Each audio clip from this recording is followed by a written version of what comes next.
Pak Kiai datang ke rumah Pak Darmawan. Ini yang diminta. Begitu dilihat ternyata isinya adalah hatinya dan lidahnya. Oke. Besoknya Pak Darmawan dapat rezeki lagi, beli kambing lagi. Minta tolong Pak Kiai lagi untuk dibagiin lagi kepada masyarakat. Tapi kali ini mintanya beda. Kemarin saya minta bagian terburuk dari kambing ini, hari ini saya minta bagian terbaik dari kambing. Saya beres, bagiin, setorin, datang ke rumah Pak Darmawan setelah semuanya dibagikan. Ini yang Bapak minta. Pak Darmawan melihat isi kantongnya ternyata adalah hatinya dan lidahnya. Ditanya ke Pak Kiai, kok sama? Terburuk hati dan lidah, terbaik hati dan lidah. Kata Pak Kiai-nya ada pelajaran. Begitu juga dengan manusia. Kalau hati dan lisannya sudah baik, dia bisa menjadi sebaik-baiknya makhluk. Kalau hati dan lisannya buruk bermasalah, dia bisa menjadi seburuk-buruknya makhluk. Ya. Tanyaannya kayak gini, ibu-ibu di sini ada nggak yang pernah sakit hati sama kambing? Nggak ada. Padahal pernah ketemu kambing. Ibu lewat depan kandang, kambing kurang ajar. Ada yang kayak gitu? Nggak ada. Tapi di sini ada nggak yang pernah sakit hati sama mulut orang? Yang mana yang nyakitin? Padahal katanya manusia, orang lebih mulia, lebih berakal daripada kambing. Tapi kalau misalkan hati dan lisannya bermasalah, bisa menyakiti juga. Padahal punya segala hal yang bisa mendapat lebih mulia daripada seekor kambing. Ya, ayo silakan. Tangan pelajari, tapi kita renungi dulu satu hal lagi. Kita itu biasanya, Pak, hanya fokus mengisi ember pahala kita. Anggaplah kita punya ember lah ya. Kan ibu tadi ada sholat subuh, mungkin ada yang sudah sholat duha, ini lagi pengajian, ada yang sudah sedekah. Jadi pahala tuh. Nah ditampung, terserah lah, mau bentuknya galon, ember, apapun itu. Nah, tapi kita kadang cuma fokus ngisi, lupa satu hal lagi. Lupa untuk mengecek ember pahala kita bocor atau enggak. Karena na'udzubillah ada orang-orang yang disebutkan di hadis Nabi sebagai orang-orang yang muflis, bangkrut. Ketika meninggal dia ingat, aku kan udah tahajud, udah taklim, udah pengajian, udah ini itu, sedekah, birrul walidain dan lain-lain. Tapi begitu embernya disetorin, na'udzubillah ternyata kosong gara-gara embernya bocor. Apa yang membuat ember itu bocor paling banyak? Salah satunya bermasalah di sini, di hati. Ya. Bahkan nanti juga akan ngefek masalah hati ini terkait bahagia dan menderitanya. Kita renungin lagi dulu. Sekarang kita akan bahas tentang penyakit fisik sama penyakit hati. Ini bukan diomongin orang terus hatinya sakit, itu sakit hati ya. Ini penyakit hati, beda lagi. Ya. Ya, silakan, selamat datang. Ya, duduk dulu ya ini. Sudah? Lanjut? Yuk, silakan. Kita lanjut. Jadi perbedaan antara penyakit fisik dan penyakit hati sekarang kita bahas. Penyakit fisik itu, Bu, fisik parah nggak parah, sembuh nggak sembuh, sakit nggak sakit, ujung-ujungnya sama apa? Mati, betul. Betul, ujungnya sama. Sembuh nggak sembuh tetap akan mati juga ujungnya. Nggak sembuh akan bikin dia mati juga, sama aja. Ya. Tapi bedanya sambil di dunia dia kena penyakitnya, dosanya berguguran, dan ketika mati penyakitnya nggak ikut. Ya, kita lihat ya. Rasulullah SAW bersabda yang maknanya setiap manusia sakit itu Allah cabut 3 hal. 1, cahaya di wajahnya. 2, nafsu makannya. Yang ketiga, dosa-dosanya. Ketika sembuh, Allah kembalikan yang 2, tidak dikembalikan yang 1. Allah kembalikan cahaya di wajahnya, Allah kembalikan nafsu makannya, tapi Allah tidak kembalikan dosa-dosanya. Kita tahu ya, kepahitan ujung-ujungnya 1 menggugurkan dosa, 2 meninggikan derajat. Ya. Nah, sambil kena di dunia pasti gugurin dosa. Begitu mati, demi Allah penyakitnya nggak ikut. Orang tumor segede bola basket di leher, di hari akhir dibangkitin lagi. Meskipun dia meninggal gara-gara tumornya, demi Allah tumornya nggak ikut, utuh ya. Orang wafat, mohon maaf, terlindas atau kena ledakan, wah isinya, mohon maaf, perutnya kemana-mana ya. Tapi nanti dibangkitin kembali utuh, nggak belah-belah. Ya, itu penyakit fisik. Bagaimana dengan penyakit hati? Penyakit hati kebalikan. Di dunianya nggak terasa sakit, bahkan menikmati karena kemana-mana dipuji, dikagumi, dihormati, tangannya dicium, pantatnya dijilat. Ya.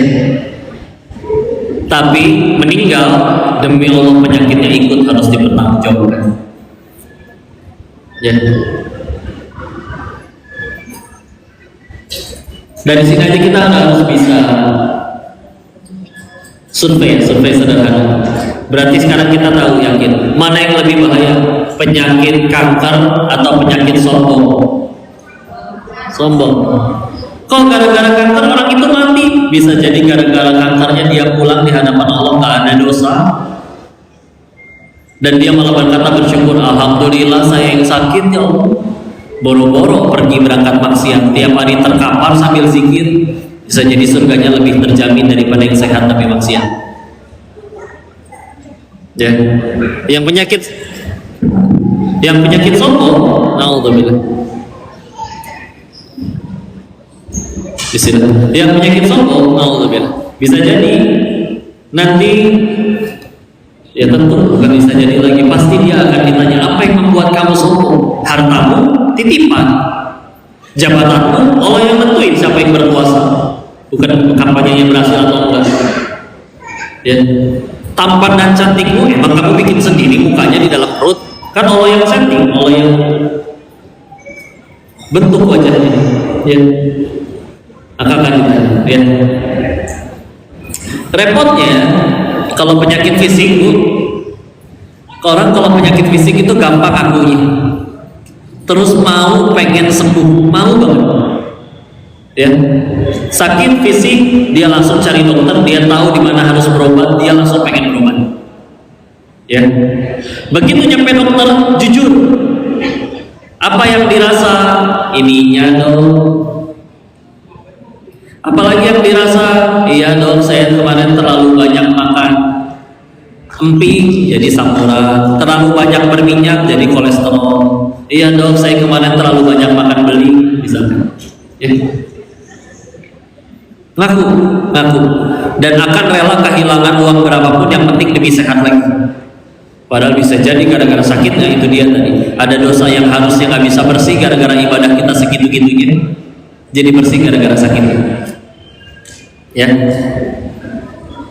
nggak ada orang datang ke dokter ditanya apa yang dirasa, nggak mau, rahasia, mau. Ya, kan dokternya bukan dukun ya. Pasti nggak? Ya. Selanjutnya, kalau penyakit fisik, ya Allah, boro-boro mau berobat, orang nggak ngerasa sakit. Ya. Kalaupun ada saudaranya, temannya atau gurunya pengen nyembuhin, diajak ketemu, ditraktir lagi, duduk diajak ngobrol berdua, nggak di hadapan banyak orang, baru nasihat masuk, saudaraku nggak boleh gitu, itu teh namanya sombong. Siapa yang sombong? Galakan dia nih, orang dia yang sakit ya. Aneh ya. Sekali lagi, mana yang lebih bahaya, penyakit kanker atau penyakit sombong? Ya. Nah, kayu segitu pentingnya kita menjaga hati kita. Gak cuma nanti berkaitan dengan kebahagiaan dan penderitaan kita, tapi terasa ini Masya Allah. Nah itu dia tadi, sakit fisik, meninggal, pasti meninggal, tapi sambil kena dosanya berguguran. Begitu mati penyakitnya gak ikut. Penyakit hati di dunianya gak kerasa sakit, tapi begitu wafat, ada pertanggungjawaban atas kesombongannya atau penyakit di hati. Ya, Yuk istilah. Kok berarti apa saja yang harus diwaspadai jenis-jenis penyakit hati, yaitu adalah syimun taki'u cidun. Nah, apa tuh? Bukan bahasa Arab, singkatan itu, terserah saya mau bikinnya gimana ya. Syimun taki'u cidun. Shi-nya syirik, munnya munafik, taki'u ta'nya takabur, ki dengki, au ujub, terakhir cidun. Bahasa Arab kan gak ada huruf C ya. Cidun, cinta dunia. Jadilah syimun taki'u cidun. Ya, kita bahas satu-satu ya. Dari yang pertama dulu. Syirik menyekutukan Allah. Ada dua, ada syirik yang jali, yang terang-terangan, ada yang khafi, yang halus, ya. Yang jali itu jelas ya, menyembah kepada selain Allah, kepada ulukan sambal, kepada kecap, botol kecap, ya, apapun ya. Ya silakan duduk ya. Silakan. Dalam ilmu pidato, orang akan fokus terhadap sesuatu yang bergerak. Jadi silakan duduk yang nyaman dulu, ya, biar nggak pecah konsentrasi. Sudah nyaman? Yuk kita lanjut, ya, silakan. Syirik tadi ya. Ada yang terang-terangan, ada yang halus. Yang terang-terangan jelas saja kepada selain Allah. Ini juga jadi masalah banget. Ya, hati-hati kadang dalam bentuk yang kayak hal-hal sepele. Contoh ya, jangan foto bertiga, nanti yang tengah mati duluan. Enggak, yang jangankan yang tengah ya, yang moto juga pasti mati itu. Bakal mati nih moto ya. Saya juga pasti mati ya. Yang di rumah gak ngapa-ngapain, gak foto dan gak difoto, tetap mati juga, betul? Dan mati itu yang paling penting husnul khotimah. Husnul khotimah itu yang penting bukan mati karena apa, tapi mati sedang apa ya. Beda kan mati karena apa dan mati sedang apa. Contoh, kok matinya karena COVID tapi sedang apa? Sedang sujud rakaat terakhir, aman. Daripada misalkan kok matinya di masjid tapi sedang apa? Sedang nyolong speaker, jatuh timpa ya. Nggak jadi alam ya. Ini juga hati-hati ya. Kok kejatuhan cicak aku pasti akan sial? Enggak, jangan percaya. Ya. Ibu mau kejatuhan cicak 8 RW sampai tenggelam juga ibu nggak akan sial. Kok saya kejatuhan cicak jadi kepleset, jadi aja nggak berangkat kerja. Alhamdulillah, mungkin kalau berangkat kamu terlindas truk. Cuma kepleset doang di depan dan itu pun sambil gugurin dosa. Ada rugi itu satu, jauh dari Allah. Sukses juga satu, nyampe surga udah, Allah suka, udah selesai. Bukan punya jabatan, bukan jadi konglomerat, bukan viral, bukan. Ya. Kalau itu semua malah bikin tambah jauh dari Allah, tapi Allah musibah. Ya. Apalagi dulu di Jawa Timur pernah ada anak kecil kesambar petir sambil megang batu. Batunya dianggap bisa nyembuhin orang. Orang datang bawa air digayung, minta batunya dicelupin ke situ. Tahu kisahnya? Batu ponari namanya. Tahu? Jadi kalau airnya udah dicelupin ke batunya, udah dicelupin ke airnya berubah namanya jadi ponari sweat. Hah? Oh udah ganti. Biar gak tegang ya. Nah untuk enggak kita sembuh karena siapa? Tapi kan kadang kita begitu sembuh yang dipuji obatnya. Memang dahsyat ini paramek. Enggak. Itu mau foto parameknya diganti pakai muka ibu lagi begini, tetap aja yang nyembuhin. Ya. Jangan juga percaya lagi zodiak. Kamu zodiaknya apa? Aquarius. Enggak. Itu mah statistik. Ya. Kamu kelihatannya akan punya masalah, ya itu pasti punya masalah. Ngapain ada masalah, mati aja ya. Pasti. Kamu kayaknya masalahnya dengan orang terdekat dia, ya kalau jauh kenal juga enggak, boro-boro ada masalah. Pasti sama masalah main deket lah. Jadi udah, anggaplah kalau ternyata, tapi hidup saya beneran berat kok. Bisa jadi gara-gara beratnya itu pulang ke hadapan Allah nggak bawa dosa, itu jauh lebih penting. Sio, ya jadi udah jangan ya. Gak usah lagi kalau lewat ke tempat sepi malam-malam, maaf mbak, saya nggak ganggu, enggak. Jangan. Iya jin ada, oke. Tapi kalau Allah tidak izinkan dia ganggu, bersatu seluruh jin dan manusia ingin mencelakai, Allah gak kasih izin, sehelai rambut pun gak akan jatuh demi Allah. Jangan dirusak tauhid, ya. Setan gak suka kita ngaji kayak gini. Cara paling gampang supaya pahala kita hilang gimana? Apakah beres dari sini kita dibikin merampok semua? Setan juga gak sanggup kayak begitu. Makanya cara paling gampangnya gimana? Tauhidnya diganggu.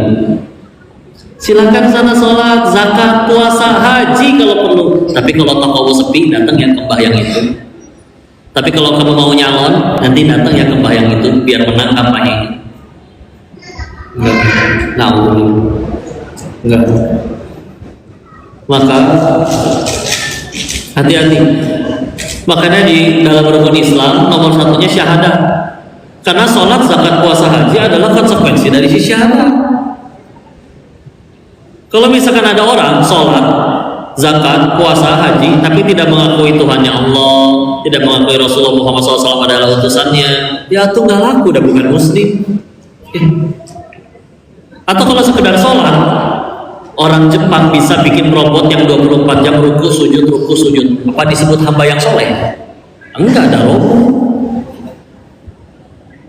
Nggak bikin akhlaknya jadi baik, nggak bikin dia jadi manfaat bagi banyak orang. Ya sesuai perintah, perintahnya ruku sujud ya udah. Ya. Ini pernah ada sekolah kajian di rumah gitu di keluarga. Semuanya sekeluarga ikut, dari yang muda-muda, kakek neneknya, ayah ibu semuanya. Suatu ketika ada pemuda yang biasa ikut kajian di situ, mulai nggak pernah ikut lagi. Ditanya ke ibunya, Bu, anak ibu mana? Biasa kalau kajian ikut. Oh, apakah sekarang kuliah di luar kota? Ngekos? Enggak. Ada di kamar. Ada di kamar tapi kok nggak ikut? Ibunya jawab, dia lagi kesurupan arwah si kakek. Hah? Maksudnya gimana Bu? Iya. Dia kan nggak pernah ketemu kakeknya, tapi ditanya segala hal tentang si kakek dia tahu. Berarti itu arwah si kakek kan? Dijelasin, Bu, orang udah wafat itu udah beda alam, nggak bisa dia balik lagi ke dunia ngasih tahu ini itu nyariin apa segala, nggak ada. Jangan kemakan film. Ya, kalau dia soleh dia lagi nikmatin ketakwaan dan nikmatnya. Kalau dia tidak soleh dia lagi ribet ngurusin tanggung jawab kelakuannya sendiri. Boro-boro mikirin yang di rumah. Kok ada ini katanya kalau misalnya tidak baca Yasin nanti keluarganya bakal pulang ke rumah nyariin keluarga baca enggak? Hadisnya palsu. Nabi tidak pernah berdakwah seperti itu. Hati-hati ya. Memang ini dia ya. Ilmu mustalah hadis, ilmu yang bisa mengetahui hadis itu palsu atau enggak, ini udah makin sedikit yang bisa. Ya. Karena apalagi sekarang kita tahu hadis dari story orang. Tinggal tulis kalimat indah bagus, bawahnya dikasih dalam kurung ayat Bukhari, itu bisa ketipu orang. Ya. Maka hati-hati ya. Bos, terus tidak menjawab apa yang membuat si yang masuk ke dalam tubuh anak ini tahu segala hal tentang si kakek. Nih, manusia itu ketika terlahir dia didampingi tidak hanya oleh malaikat pencatat amal, tapi juga dari golongan bangsa jin, disebutnya qarin. Qarin dalam bahasa Arab itu artinya sahabat. Nah, sebagaimana di Indonesia, sahabat kan banyak istilahnya, teman, sahabat, bestie, lain-lain, ya. Dan itu ada berdasarkan tingkat kedekatannya. Ada Rafiq, Sodiq, Khalil, dan lain-lain, ya. Nah, qarin ada sekitar 12 sampai 14 istilah untuk teman di dalam bahasa Arab. Qarin adalah tingkatan yang paling tinggi karena benar-benar nempel. Contoh ya, sedekat-dekatnya orang sama orang, manusia sama manusia, contoh suami istri, belum tentu 24 jam barengan terus, betul? Nggak mungkin ibu lagi di toilet jongkok dan suaminya menyemangati, ayo semangat ibu, kan gede ya, jijik ya, gila nih ya. Maka kalau qarin dari lahir sampai orang yang meninggal dia ikut, makanya dia tahu segala hal tentang orang itu. Masalahnya, wa ma khalaqatul jinna wal insa illa liya'budun. Ya. Jangan, Allah menciptakan jin dan manusia kecuali untuk beribadah. Nah, manusia juga ada kan yang tidak beribadah. Jin juga ada yang taat dan ada yang tidak beribadah. Ketika orang yang meninggal, jinnya tidak taat, jadi dia gangguin orang-orang yang ada setelahnya. Efek sampingnya apa? Sekeluarga tadi, kalau misalkan ada masalah, tadinya ambil wudhu, sujud, sholat. Sekarang kalau ada masalah, nunggu si anak kesurupan, baru tanya ke yang kesurupan. Rusak kan tauhidnya? Rusak. Sekarang tauhid rusak, mau sholat, mau zakat, mau puasa, haji, gak laku demi Allah. Hati-hati ya, ini yang bikin ember bocor ya. Sholat, zakat, puasa, haji, baru lakunya tadi. Kalau kita, ya tadi konsekuensi dari syahadat. Ada lagi syirik yang khafi, yang halus, yang sembunyi-sembunyi. Salah satu contohnya yang paling utama adalah riya. Nah, riya ini bukan pamer, tapi lebih tepatnya adalah melakukan suatu amalan untuk selain Allah. Contoh sholat duha, ya kan lagi ada mertua, gak enak kalau nggak duha. Hati-hati salah niatnya. Niat itu ibarat alamat. Secanggih-canggihnya ibu ngirim ekspedisi, mau pakai pesawat, pakai kereta, pakai mobil, pakai motor, tapi kalau misalkan alamatnya salah, nyampe enggak? Jadi hati-hati ya. Maka itu yang halus. Naudzubillah ya. Nah, satu-satunya yang layak diibadahi dan punya kuasa memberikan balasan Allah. Tapi kita ngelakuin ibadahnya bukan untuk Allah. Ya nggak jadi apa-apa. Manusia emang bisa apa? Bahkan kalau di hadis bahkan kita akan diminta untuk minta balasannya nanti di akhirat ke orang-orang yang kita jadikan alasan peribadatan. Contoh, kita ibadah demi dipuji calon mertua, atau misalkan kita ibadahnya ibadahnya ke patung, kita bakal nanti disuruh ya udah minta keselamatan aja ke patung itu. Dulu kan kamu berdoanya ke patung. Maka itu dia naudzubillah ya. Dan ini amat sangat jelas berbahaya. Naudzubillah. Syirik gitu ya. Lanjut, setelah syirik tadi ada syirkun taqiun cidun. Syiriknya syirik pun apa tadi? Munafik. Sebetulnya munafik orangnya, nama sifatnya itu nifak. Nifak.